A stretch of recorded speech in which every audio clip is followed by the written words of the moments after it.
April 1946. Central Texas. The war in Europe had ended nearly a year ago, but the barbed wire still cut across the horizon like a scar. Inside the fences of Camp Hahn, the air smelled of mesquite, dust, and distant cattle. German prisoners, some barely in their 20s, still woke to the call of a bugle that no longer meant battle. They were farmers now, mechanics, carpenters, working the same dry soil as the Texans who guarded them. Among them were women, civilian nurses, clerks, and Red Cross auxiliaries captured in the final chaos of 1945. Their uniforms had faded to sun-bleached grey. Letters from home spoke of ruins, hunger, and Soviet occupation. Beyond the camp gates, there was food, laughter, and music that never stopped at sundown. Some of them had already decided they would not go back. Not to Germany. Not to what was left of it. It was a quiet rebellion, one that would bewilder governments and rewrite lives. When the United States entered World War II, few imagined that American soil would one day host tens of thousands of German prisoners. By 1945, more than 425,000 Axis POWs were held across the country, from the pine forests of Louisiana to the plains of Texas. The War Department had transformed abandoned fairgrounds, air bases, and rural camps into a vast archipelago of confinement. Texas alone contained more than 70 major camps and hundreds of branch facilities, making it the single largest concentration of POWs in the United States. The arrangement was pragmatic. The Geneva Convention of 1929 required humane treatment of prisoners, and the United States, eager to contrast itself with Axis cruelty, honoured those terms meticulously. Prisoners were given food rations equivalent to US soldiers, access to medical care, and even libraries, workshops and soccer fields. They were permitted to work, not for the war effort, but in agriculture and public service, for a nominal wage of 80 cents per day. By 1943, Texas farmers faced a growing crisis. With millions of young Americans overseas, fields went unharvested, ranches short-handed. The government's solution was elegant and controversial: lease POW labour to local employers under strict supervision. Across the Cotton Belt, convoys of German prisoners rode open trucks to farms at dawn, guarded by a single American sergeant who often sat reading a newspaper in the shade while they worked. For many Texans, the presence of these enemy aliens was unsettling at first, but resentment softened. Locals saw polite manners, skilled hands, and men who whittled toys for children or sang in harmony at dusk. Some prisoners learned English from ranchers' families, others exchanged carved trinkets for homemade pies. By late 1944, the camps had become strange oases of coexistence, miniature worlds where the war's front line seemed far away. The U.S. military administration recorded remarkably few escape attempts. Most of the prisoners, particularly those from Western Germany, believed they were safer under American custody than anywhere else in Europe. They had no reason to run. But within this enormous system existed another, smaller group: female detainees and civilian internees. These were not combat soldiers but nurses, secretaries, or women caught in Axis territories swept by Allied advances. Many were classified under enemy, civilian status rather than formal POs, but their daily realities were nearly identical: confinement, uncertainty, and the slow erosion of identity. Some of these women were brought to Texas through secondary transfers from North Africa, from Italy, or from naval transports intercepted near the war's end.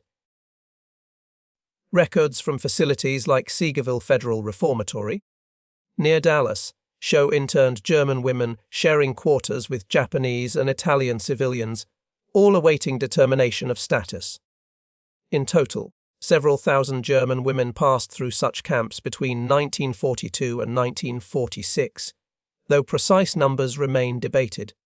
To the American press, these camps were footnotes in a global conflict. But to those inside, they were entire worlds, bounded by fences, watched by sentries, surrounded by a country that was both enemy and host. As the war drew to a close, a new question loomed over every compound. What to do with hundreds of thousands of prisoners, now that the fighting had stopped? The Geneva Convention required repatriation, without delay, once hostilities ceased. But for many Germans, the prospect of returning to a homeland in ruins, divided between occupying armies, was terrifying. In 1945, the US military began the process of mass repatriation, sending prisoners back by the tens of thousands aboard Liberty ships. For men, it was routine. For women, complicated. Bureaucratic categories blurred. Were they POWs, civilian internees, or displaced persons? Should they be sent to Soviet zones or left in Western occupation areas? For some, those questions meant the difference between life and death. In Texas, as trains began rolling eastward, whispers spread through the camps. A few internees, especially women assigned to agricultural work or domestic service, had formed quiet connections with local families, and, occasionally, with the ranchers' sons themselves. What began as gratitude or friendship sometimes deepened into something neither side had anticipated. And when orders for repatriation arrived, those connections would be tested in ways no regulation had anticipated. By the spring of 1946, the machinery of repatriation was in motion across the United States. Army trucks rolled out of the camps, ferrying Germans to coastal ports for the long voyage back to Europe. Most went willingly, believing they were returning to rebuild their families and their shattered towns. But others hesitated, uncertain of what home even meant anymore. The war had left Germany unrecognizable. Allied bombing had turned cities into skeletal ruins. Bridges lay twisted across rivers. Food shortages were catastrophic.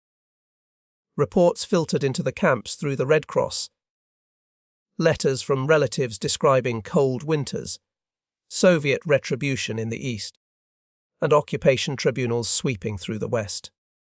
For many prisoners, the thought of returning to that landscape of rubble and revenge filled them with dread. In Texas, the contrast could not have been sharper. Outside the wire stretched a land that was intact, fertile, and humming with post-war prosperity. The same ranches that had once begged for labor now found themselves dependent on it. German prisoners had kept cotton fields productive, repaired fences, harvested pecans, and handled livestock. They had become part of the rhythm of rural life. Quiet, efficient, and strangely invisible. The Texans, for their part, had changed too. Initial suspicion had softened into pragmatic acceptance, even curiosity.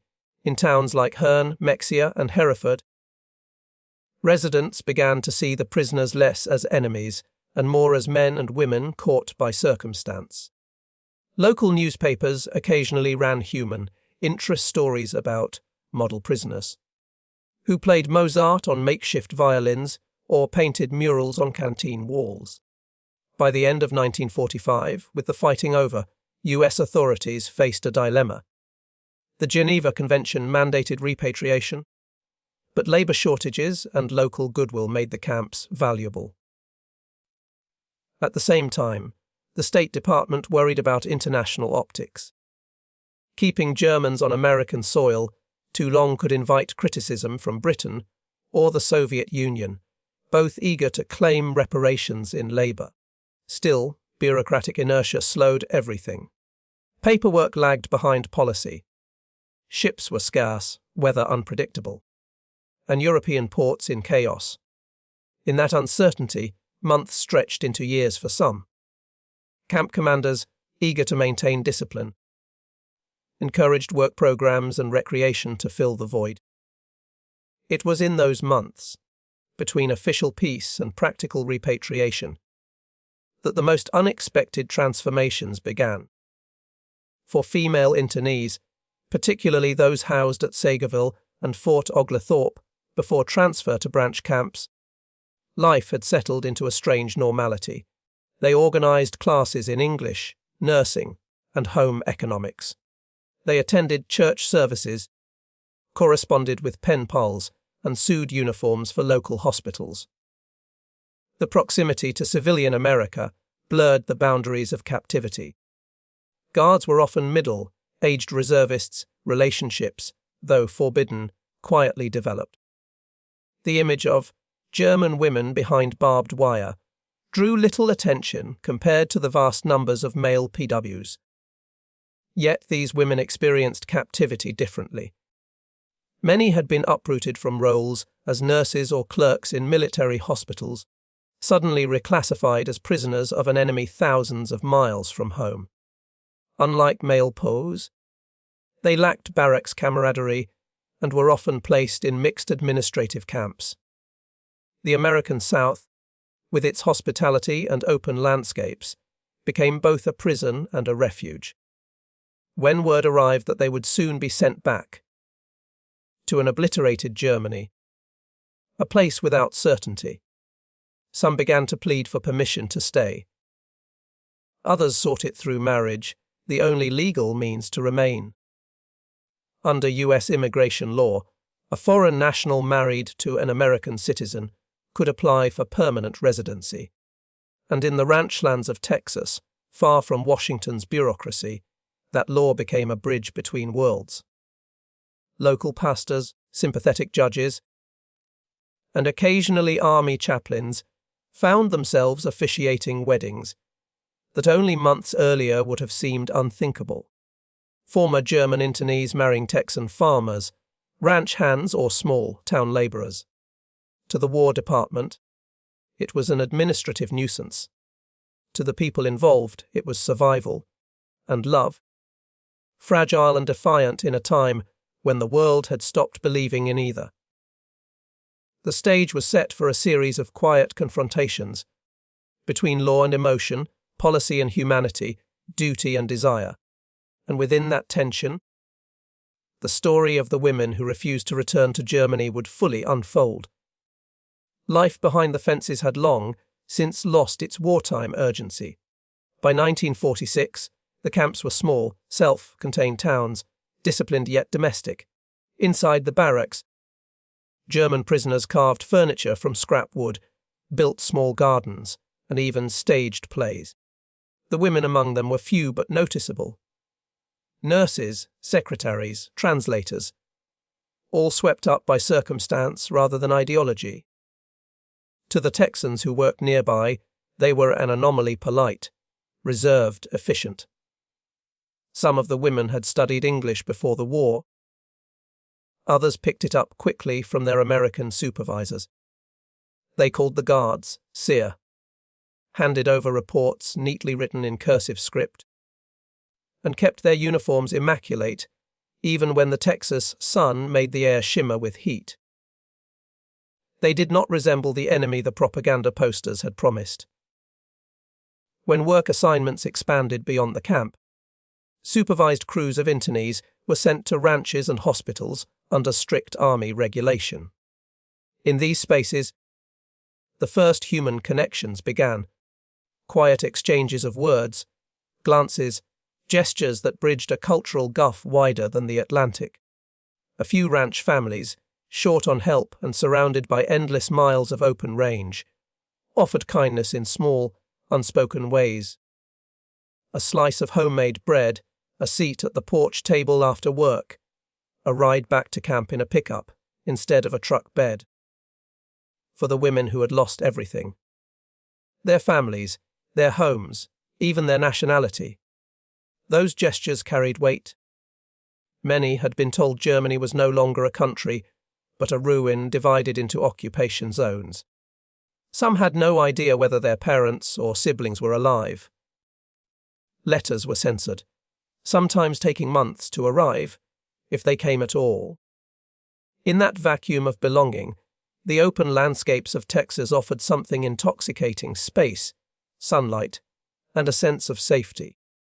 Some of them began to write in journals. Surviving excerpts from internees' diaries, later found in archives, describe the strange piece of captivity in America.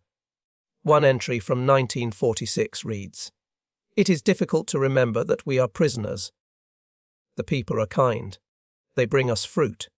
I can hear music on the radio every evening. The sky is enormous here. You could fall into it." The locals, too, were changing. Texans were pragmatic by nature. The sight of hard-working Germans fixing barns or tending cattle challenged long, held stereotypes. For many young men returning from war, the idea of marrying a former enemy was unthinkable. But for others, especially those who had never left home, these women were not enemies at all. They were simply people caught in the machinery of a distant war. The emotional distance between captor and captive began to collapse. It wasn't sudden. It began with friendship, shared work, laughter over broken English, teaching one another small words. Then came trust. Prisoners were allowed more freedom of movement, sometimes even invited to local dances under supervision. It was there, in dusty barns lit by lanterns and radio music, that some of the first real relationships were born. The army tried to keep the boundaries clear. Relationships between prisoners and American citizens were technically forbidden, but discipline was softening as the war's memory faded. Camp commandants often looked the other way, partly out of compassion, partly because they knew the system was winding down. The emotional side of the story cannot be separated from the moral exhaustion of 1946. The world had seen enough hate, enough killing. In the quiet corners of Texas, the human instinct to rebuild, to care, to connect, took root in unexpected soil. For the women, love offered something deeper than romance. It was a chance at identity, a way to shed the label of enemy alien and become something new. A wife, a worker, a member of a community. For their American partners, it was equally radical. An act of forgiveness, perhaps even defiance of post-war bitterness. Local gossip spread, of course. In small towns, everyone noticed when a German woman appeared at church or a young ranch hand lingered near the camp fence at sunset. Some families disapproved. Others quietly admired the courage it took to follow the heart in a time of judgment. And as those bonds deepened, a quiet realization began to spread through the camp's repatriation orders would not be met with universal obedience. Some women began to whisper of ways to stay, through marriage, petition, or refusal. They consulted sympathetic guards, wrote to the War Department, sought out local lawyers. Their determination was not driven by rebellion, but by a belief that they had found a better life here than what awaited them in the ruins of Europe. It was a belief that would soon test the patience of the US government, the discipline of the army, and the boundaries of international law. The US military system that governed prisoner of war operations was built for efficiency, not for emotion. Its manuals were clear, its procedures unyielding. Once hostilities ended, all POWs and civilian internees were to be repatriated without delay. It was a principle meant to preserve international order, but by 1946, reality had already outpaced regulation. The War Department found itself caught in a web of conflicting obligations. On one hand, it had to uphold the Geneva Convention. On the other, it faced moral and logistical chaos. Europe was in ruins, ports were jammed, and several Allied governments, particularly the Soviet Union, demanded the return of citizens who no longer wished to go home. For male prisoners, the process was mostly mechanical. They were numbered, processed, and shipped. But for the small population of female internees in the United States, the path was less certain. Their legal classification wavered between POW and enemy alien, a distinction that mattered immensely. The former were subject to military law, the latter to civilian immigration statutes. That grey zone created a rare opening, one that a handful of women, and the men who cared for them, began to exploit. Under U.S. immigration law at the time, a foreign national who married an American citizen could apply for permanent residency. In theory, that rule extended even to those interned under wartime status. But the War Department had no protocol for approving marriages between American civilians and foreign prisoners.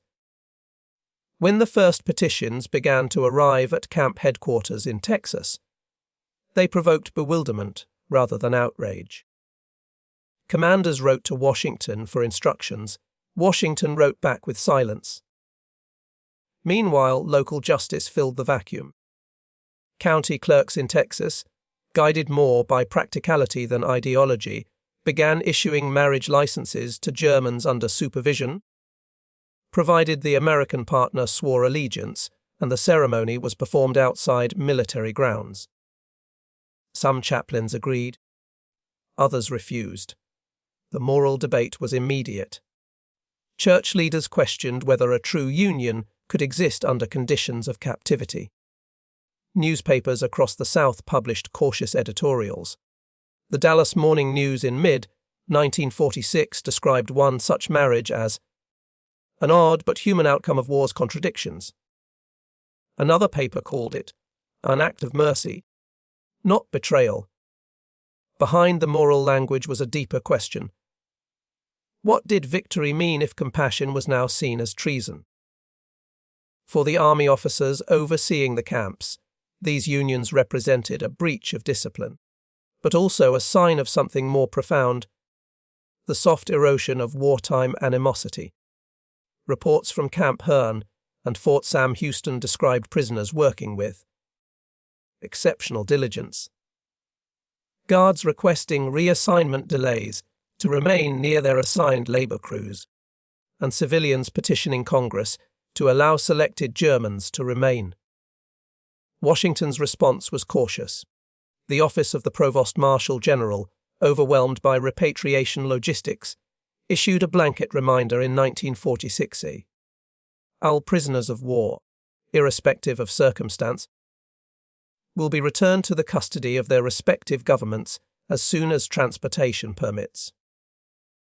But by then, some marriages had already taken place. Legally, the situation became paradoxical. Once a German internee married an American.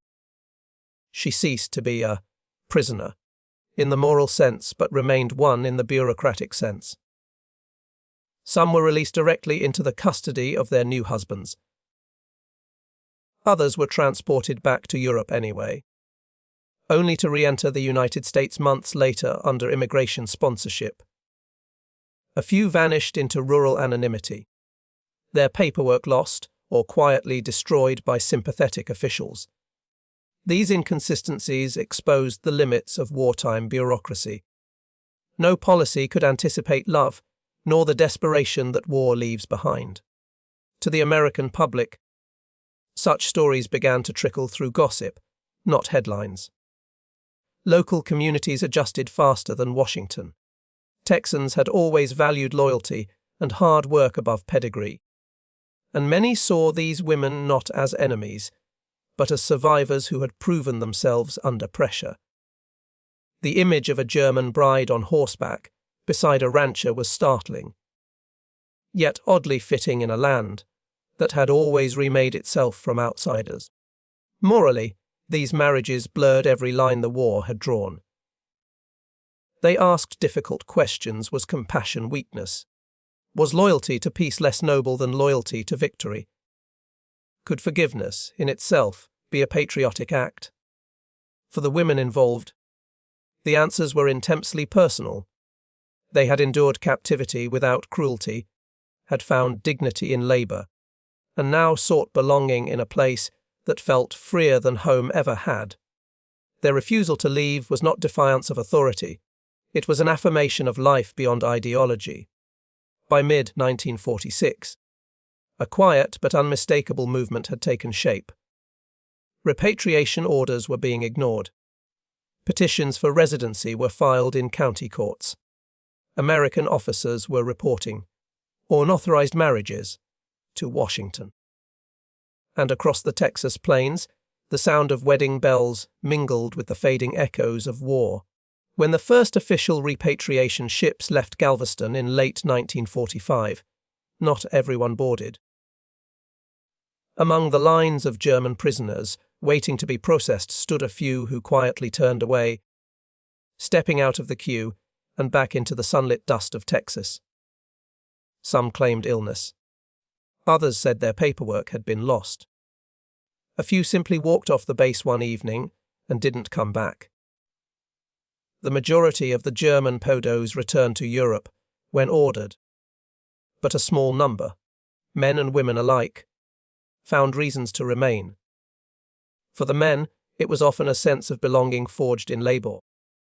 Building barns, repairing tractors, or harvesting cotton alongside Texans, who began to see them not as enemies, but as hard workers and decent people. For the women, it was something deeper. A chance to reclaim their humanity in a place that had no memory of their nation's sins. Many had worked in camp hospitals or Red Cross stations, serving both their fellow prisoners and the local wounded. In those long, dusty afternoons of 1945, some began friendships with American officers or local civilians, friendships that deepened into something else. A corporal might slip an extra ration of coffee across a desk. A nurse might offer to teach English in exchange for piano lessons. And sometimes, by the time the war formally ended, two people from opposite sides of the conflict were quietly sharing their days, their stories, and their fears of the future. The US government, however, was unprepared for this. Official policy was clear. All enemy nationals must be repatriated. But paperwork lagged behind emotion. Some of the women filed petitions through the International Red Cross to remain as civilian refugees. Others married American servicemen, gaining the right to stay through marriage, though these unions were rarely simple. The stigma of fraternization lingered. Many of the couples had to wait months, even years, for approval from the War Department. There were stories whispered among locals of a former German nurse who married a rancher near Waco and never spoke her native tongue again. Of another who found work as a midwife in a small Texas town, treating anyone who came to her door, regardless of who they were. These women became part of the land in a quiet way, their accents softening, their histories fading into myth. To outsiders, their lives seemed ordinary, tending gardens, raising children, singing in church choirs. But beneath that simplicity was a profound act of reinvention. Each had been part of a system built on obedience and ideology.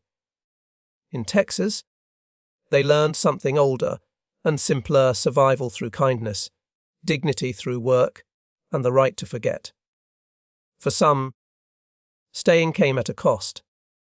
Families in Germany sent letters pleading for them to come home. Brothers accused them of betrayal. Parents wrote of bombed-out houses, of hunger, of the slow rebuilding of cities like Bremen and Dresden. But to return meant facing ruins, physical, moral, and emotional. To stay meant facing whispers and suspicion, but also sunlight, food, and a future unshaped by propaganda.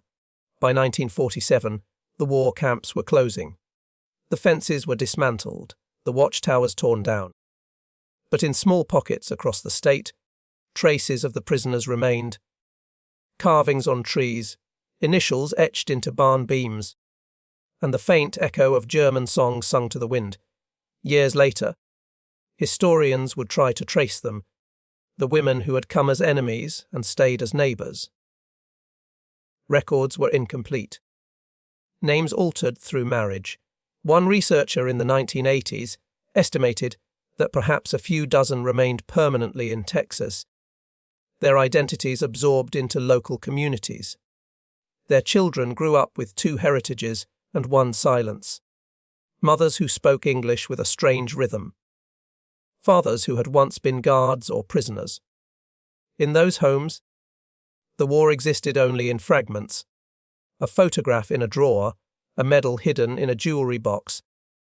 A half-told story about a ship that never sailed.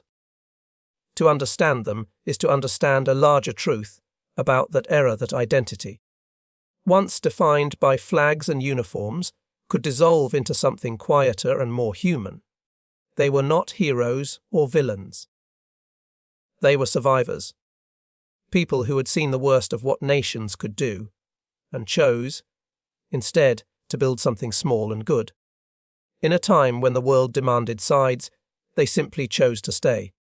By the 1960s, the war camps had all but vanished.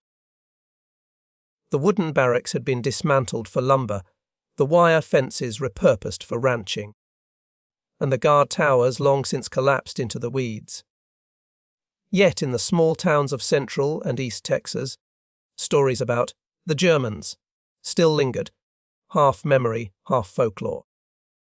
Old men sitting outside feed stores would tell younger ranch hands that the best barns in the county had been built by Hitler's carpenters. Farmers still found strange iron tools buried under soil that had once been camp farmland, each stamped with German lettering. Children whispered about ghosts in the woods near the old Camp Hearn site, where, they said, the spirits of homesick soldiers still marched at night, calling cadence in a language no one understood. But the most persistent stories were about the women, the ones who never went home. To locals, they became figures of quiet mystery. A nurse who never aged, living alone on the edge of town. A midwife who spoke with a soft, clipped accent and refused to have her picture taken. A schoolteacher who arrived one summer in the late 40s, her papers immaculate but her past opaque. No one could ever quite prove whether these stories were true. Some historians argue that the numbers were too small for such myths to take root. But in Texas, where legend and history often intertwine like mesquite roots, truth doesn't need to be tidy. It only needs to feel alive. The Texas sun has a way of bleaching details, of softening sharp edges. Over time, the memory of those camps became less about war and more about transformation. The German POWs, especially the women who stayed, came to symbolize something unexpected, the possibility of redemption. Old photographs began to surface in the 1970s. Smiling faces in khaki, standing beside local farmers. A few museums began collecting them, though the captions were often guesses. Unknown German nurse, 1945. Camp Hearn Pabo Orchestra, 1944. The records from the War Department told one story, the townspeople told another. In some communities, the connection became almost spiritual. German hymns that had been sung in the camps blended into the Sunday services of local churches. Recipes, rye bread, cabbage soup, apple cake, appeared in community cookbooks without explanation. Even the architecture of certain barns, with their steep, European-style roofs, quietly testified to that strange interlude of coexistence. To those who had lived through it, though, the memory was complicated. Older Texans remembered the resentment, the way German prisoners had been fed while rationing still constrained American tables. They remembered the suspicion when some women began working in town, or when a local boy married one of them. And yet, those same voices often ended their stories with a sigh of admiration. They worked hard. They didn't complain. They became one of us. The women themselves rarely spoke publicly about their past. Some changed their names entirely. Others kept small pieces of their old life. A locket with a family photo, a German Bible, a folded Red Cross armband tucked into a drawer. Their silence was not denial, it was a kind of peace. For them, survival had meant adaptation, and remembering too loudly could invite pain to return. By the 1980s, as the last of the camp's physical remnants were fading, journalists began to revisit the story. A few surviving women agreed to interviews, their voices calm and matter of fact. One said, "Texas was kind to me. Germany was gone. What else could I do?" Another spoke of meeting her husband, a local mechanic who had once guarded the camp fence, and of how neither of them had wanted to talk about the war ever again. In each retelling, the tone shifted slightly. Some cast them as romantic heroines, others as symbols of forgiveness. But beneath every narrative was a shared understanding that these women had lived through one of history's darkest hours, and somehow emerged into the light of an ordinary life. As decades passed, their children and grandchildren began to uncover fragments of their stories. A birth certificate from Bremen, a letter from a brother lost on the Eastern Front, a photograph labelled Camp Herne, 1945 in faded ink. Some tried to piece together their mother's journeys, others let the silence stand, honouring it as part of who they were. By the turn of the 21st century, the legend had outlived most of its subjects. Camp Herne itself was restored in part as a museum, its dusty foundations turned into an exhibit. Visitors walked through reconstructed barracks, reading placards about the POWs who had built model villages, painted murals, and written letters home. Few of those displays mentioned the women directly, though their presence hovered between the lines. Outside, in the Texas heat, the prairie swayed over ground once divided by barbed wire. The land had reclaimed the fences. The silence had reclaimed the war. Yet every now and then, someone walking through the museum would stop at a photograph. A young woman in a nurse's uniform, standing in sunlight beside a wooden fence, her face turned slightly away from the camera, and wonder who she was. Maybe her name was Lot, or Anna, or something she never told anyone. Maybe she married and stayed. Maybe she left and came back. Or maybe she was one of those who slipped quietly out of the story into a life no historian could ever trace. What remains is not certainty, but feeling, the ghost of a decision made long ago, beneath a wide Texas sky. History is often written in sharp contrasts: victory and defeat, good and evil, surrender and liberation. But in the small, quiet corners of the past, human stories blur those edges. The tale of the German women who refused repatriation in post-war Texas is one of those grey spaces. Neither heroic nor shameful, but profoundly human. They were not soldiers. They did not invade or command. Most were auxiliaries, nurses, or civilians swept into captivity by circumstance. Their war ended not with triumph or surrender, but with a choice few could comprehend: the decision not to go home. For them, home no longer existed. Germany lay in ruins. Cities like Hamburg, Dresden, and Cologne were flattened. Millions wandered the roads, displaced, starved, or caught between Soviet and Allied zones.